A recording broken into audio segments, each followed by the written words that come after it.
देखिए बच्चों, current electricity unit 3 है हमारी, कौन सी क्लास की? क्लास 12th की। तो करंट इलेक्ट्रिसिटी किस चीज़ का पार्ट है? एक इलेक्ट्रोडायनेमिक्स का पार्ट है।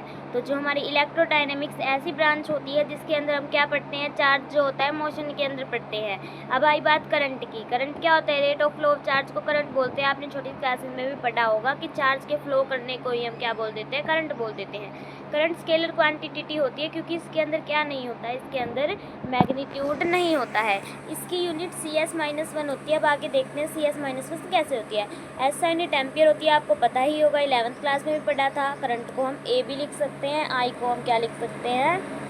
ए भी लिख सकते हैं। अब 1 एम्पियर बराबर है 1 कूलम, मतलब डेल्टा क्या बाई डेल्टा टी। क्या बाई टी इसका फॉर्मूला आ गया ना। क्या को हम किससे रिप्रेजेंट करते हैं? कूलम से रिप्रेजेंट करते हैं, सी से, और टाइम को सेकंड से। तो सेकंड ऊपर जाएगा S-1 हो जाएगा, तो ये हमारा CS-1 ऐसे आया। अब करंट डेंसिटी आया। करंट डेंसिटी वेक्टर क्वांटिटी होती है जिसके अंदर जितना करंट हम लगाते हैं ना, तो वो कितने, मतलब amount of electric current travelling per unit, मतलब जितना करंट हम लगाते हैं वो करंट कितने क्रॉस सेक्शन एरिया में लगेगा।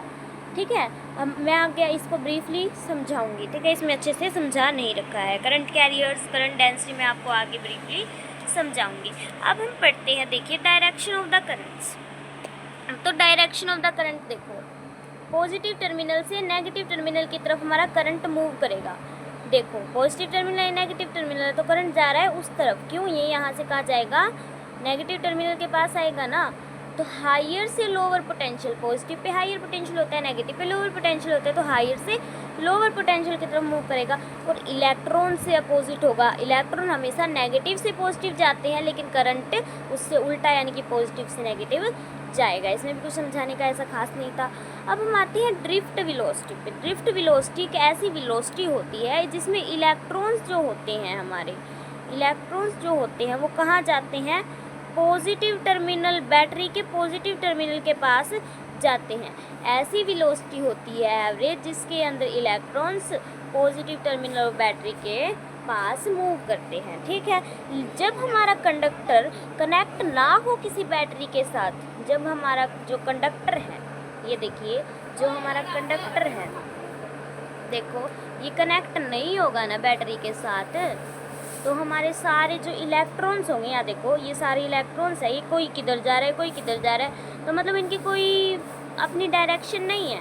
तो इसी कारण की थर्मल वेलोसिटी जो होगी नेट, वो भी हमारी क्या हो जाएगी? जीरो हो जाएगी ना। और इलेक्ट्रिक फील्ड भी इसके अंदर जीरो होगी।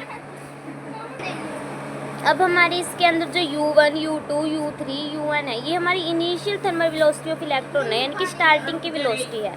तो U1 plus U2 plus U3 plus UN by N बराबर होगा 0 के, क्योंकि ये भी तो थर्मल वेलोसिटी है। अभी हमने इस टाइम क्या नहीं किया है? कंडक्टर को कनेक्ट नहीं किया है बैटरी के साथ। अब हम कंडक्टर को कनेक्ट करने जा रहे हैं बैटरी के साथ। हमने कंडक्टर को बैटरी के साथ जैसे ही कनेक्ट किया तो उस कंडक्टर के अंदर इलेक्ट्रिक फील्ड बनने लग गई है। देखिए इसके अंदर इलेक्ट्रिक फील्ड बनने लग गई है, और ये जो इलेक्ट्रिक फील्ड होगी ये इलेक्ट्रॉन के अपोजिट होगी। तो इलेक्ट्रिक फील्ड हमारी उस तरफ लग रही है ना, लेकिन हमारे इलेक्ट्रॉन पॉजिटिव टर्मिनल की तरफ जाएंगे तो हमारे इलेक्ट्रॉन इस तरफ आ रहे हैं, लेकिन इलेक्ट्रिक फील्ड उस तरफ जा रही है, तो अपोजिट है ना। देखिए यहाँ यही लिख रखी है। अब हमारा फोर्स क्या हुई के बराबर होता है, आप सबको पता है। लेकिन इस ड्रिफ्ट वेलोसिटी के अंदर जो हमारा चार्ज होगा हम उसको E के बराबर लेके चलेंगे।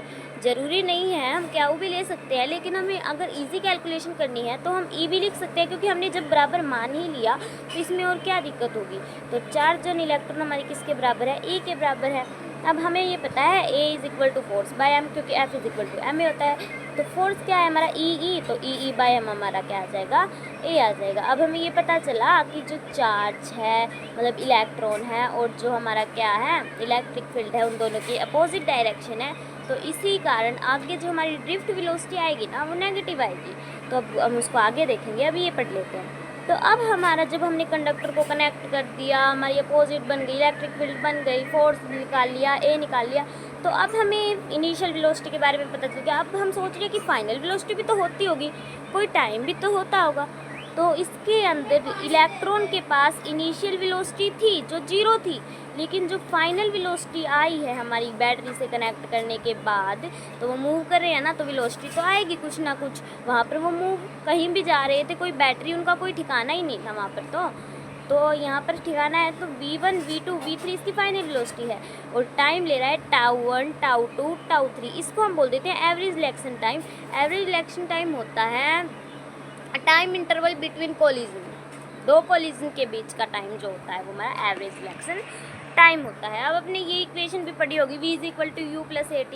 हमने टाउ यहाँ पर टाइम की जगह यूज़ किया है ना, रिलैक्सिंग टाइम, तो हम यहाँ पर ले सकते हैं ये वाली भी। तो v1 = u1 + a τ1, v2 = u2 + a τ2, v3 = u3 + a τ3।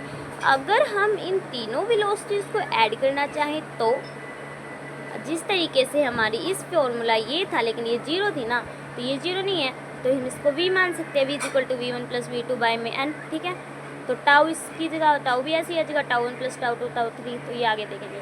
तो देखो हमने क्या कर दिया, इन सब को कर दिया ऐड करने के बाद मेरा v = आया u1 + a τ1 + u2 + a τ2/n। तो हमने u1 u2 इनको सबको कॉमन ले लिया इस साइड, और a को कॉमन ले लिया। यहाँ पर ये हमारा ये आ गया, इसको हम टाउ भी लिख सकते हैं। ये हमारा 0 था, हमने यहाँ पर देख लिया था, तो 0 + a τ आ जाएगा। ठीक है, अब a हमारा क्या था, e/m निकला था ना, लेकिन हम यहाँ पर लेंगे माइनस में, क्योंकि जो इलेक्ट्रॉन्स और जो इलेक्ट्रिक फील्ड की डायरेक्शन है वो दोनों क्या है, हमारी उल्टी है। इलेक्ट्रिक फील्ड हमारी उस तरफ लग रही है, लेकिन इलेक्ट्रॉन्स हमारे इस तरफ आ रहे हैं ना। देखिए यहाँ पर मैंने आपको ये चीज़ें भी बताई थी। तो यहाँ पर हमारा किस चीज़ का फॉर्मूला आ गया, -e/m/τ, सॉरी -e/τ/m किसका फॉर्मूला आ गया, ड्रिफ्ट वेलोसिटी का फॉर्मूला आ गया। अब मोबिलिटी और बाकी के जो टॉपिक्स हैं वो हम पढ़ेंगे नेक्स्ट वीडियोस में। तो आज के लिए इतना ही। Please share, like and subscribe अगर आपको पसंद आई हो तो, और कोई डाउट्स हो तो आप कमेंट सेक्शन में ये मुझसे डाउट्स पूछ सकते हैं, और नोट्स मैं आपको अलग से प्रोवाइड कर दूँगी।